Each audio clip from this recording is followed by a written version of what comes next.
It's Tim from YourSixTech. Today in this video I'm going to show you how to change the resolution on your PlayStation 5 when it won't start up or boot at all. And we can do this in the safe mode menu or the troubleshooting menu. So we want to make sure our PlayStation 5 is completely turned off. And we can do this two different ways. We can do it in the game here and then go on over to power and then we can go to turn off.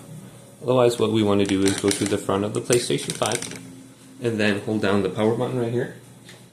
And then we will hear one beep. And then we will hear another beep. And this will be an indication our PlayStation 5 is turning off. Now we want to plug in a USB cable just like this and then connect your controller. Otherwise we won't be able to operate the safe mode menu. Then we're going to wait for the light to stop blinking right here. And then we're going to hold down the power button. So let's hold it down again and this will launch into the safe mode. So you may have no signal or a black screen on your PlayStation 5. And you won't be able to see the resolution to change the different options because it's incompatible with your TV. So I heard the second beep. I'm going to go ahead and let go. Now, press the PlayStation button on the controller and you should be able to operate the menu. So let's scroll up now. So it says connect the controller using the USB cable and then press the power button, or the PlayStation button. So let's press this now.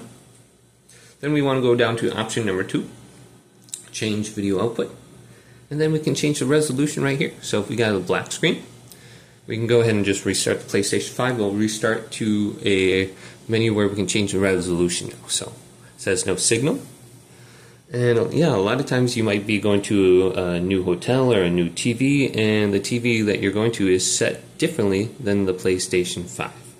And it just shows up as no signal, or it doesn't support 4K. So like this one is a 1080p TV, so it doesn't support 1440p, 2K, or 4K at all. So if I had my PlayStation 5 set to 4K, it would just show up as a black screen. So now we can select the resolution or just leave it to automatic so we never encounter this issue again. So let's go to automatic now, and it will restart my PlayStation 5, and I shouldn't have an issue.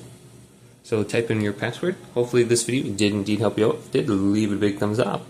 And subscribe to my channel down below for more tech videos coming up next on YourSixTech.